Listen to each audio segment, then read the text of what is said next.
Good afternoon and welcome to Tribune News on Q, your go-to afternoon news source only here at Daily Tribune. We are now live at Daily Tribune Facebook page, Daily Tribune PH on YouTube, and at Daily Tribune Official on TikTok. For today's headlines. The House Committee on Justice has ordered Vice President Sara Duterte to respond to two verified impeachment complaints within 10 days. President Marcos Jr. inspected the new Kamuning footbridge and busway station, calling it safer and more practical than the old Mount Kamuning. Women's groups joined by Gabriela Representative Sara Ilago filed an ethics complaint against Quezon City Representative Bong Suntay over controversial remarks about actress Ann Curtis. Vice President Sara Duterte criticized civil society, religious leaders, and lawmakers for staying silent on allegations that 18 ex-Marines delivered cash under instructions from a former Ako Bicol representative, Zaldico. Former Bayan Muna Representative Carlos Zarate warned that Philippine inflation could spike if the government fails to act on rising oil prices. The Philippine Competition Commission cleared Double Dragon's acquisition of Mary Mart shares, finding the deal unlikely to harm competition in commercial spaces, warehouses, or retail markets, allowing both companies to pursue growth opportunities. Tyrese Maxey scored 25 points and Canteen Grimes made clutch free throws as the Philadelphia 76ers rallied past the Utah Jazz with 106-102. Sandara Park denied drug-related claims by former bandmate Park Bom, posting on Instagram, "I have never used drugs, I wish her well."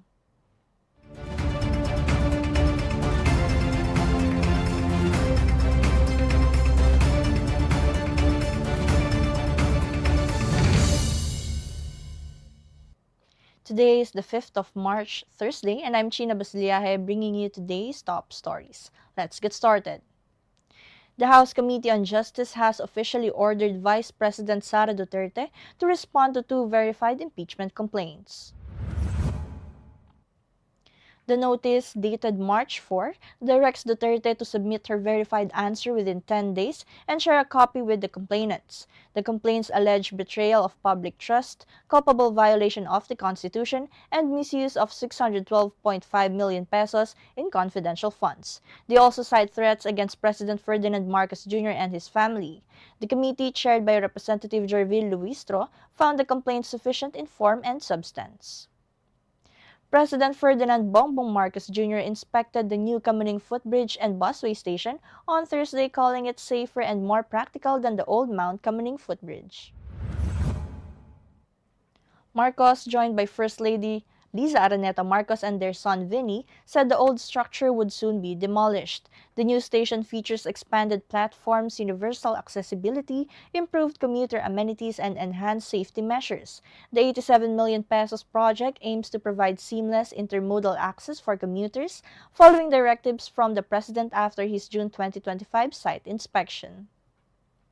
And women's rights advocates, joined by Gabriela Representative Sara Ilago, filed an ethics complaint Thursday against Quezon City Representative Bong Suntay over his controversial remarks about actress Ann Curtis. Suntay had told the House hearing he felt desire upon seeing Ann Curtis, sparking backlash despite his apology to those offended. He stressed he meant no malice and is ready to face consequences. Former Gabriela Representative Liza Maza said Suntay deserves a stronger penalty as a lawmaker, citing his failure to show genuine remorse.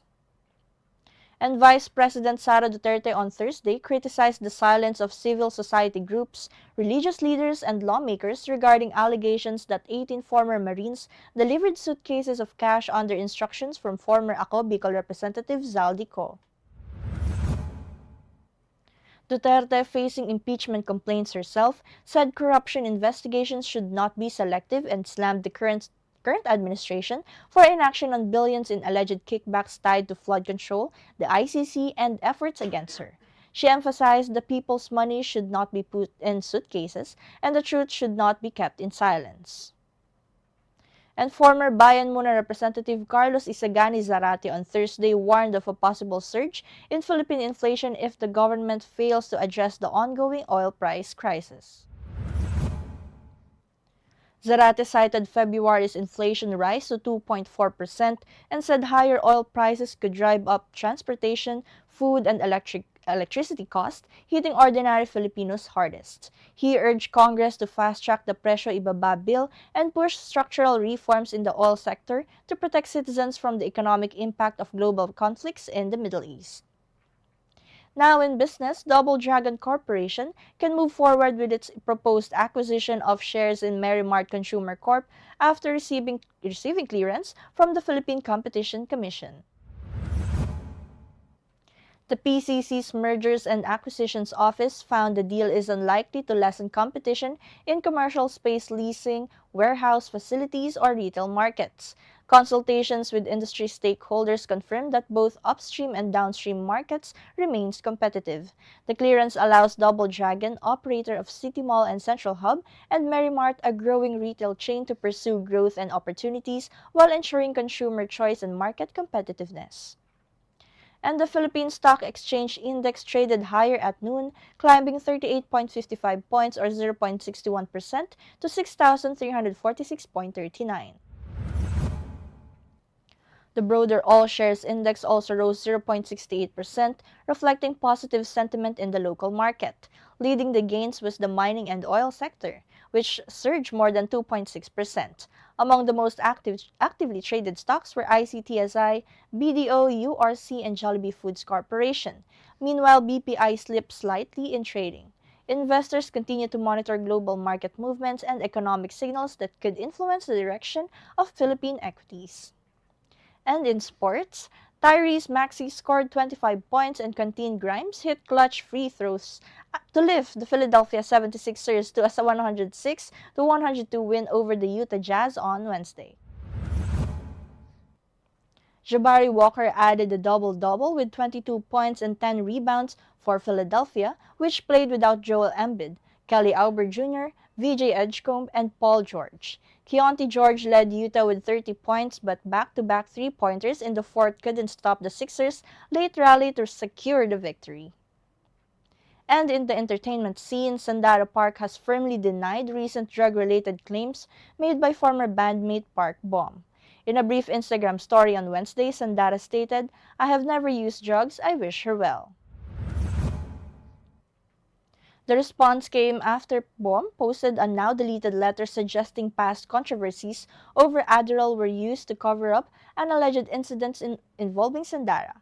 Sandara's representatives called allegations unfounded and expressed concern for Bom, who has been on an indefinite hiatus since 2025.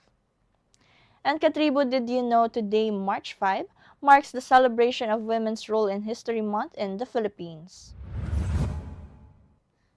Proclaimed under Proclamation No. 227 in 1988, the month honors the contributions of the Filipino women to the nation's history, development, and society, highlighting their vital role in shaping the country's progress. And viral now on TikTok is a video uploaded by Bini member Joanna, which has 1.9 million views and more than 300,000 likes. In the clip, Joanna, along with co-member Bini Colette, is seen dancing to the Luku trend with their fierce and sexy aura, perfectly matching their beauty and charm, which caught the attention of netizens. Viewers couldn't help but be amazed by their appeal, with some even commenting Bini's face card and talent really never declines.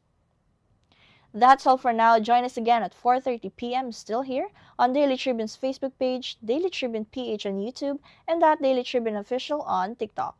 Once again, I am Chynna, and this has been Tribune News on Q.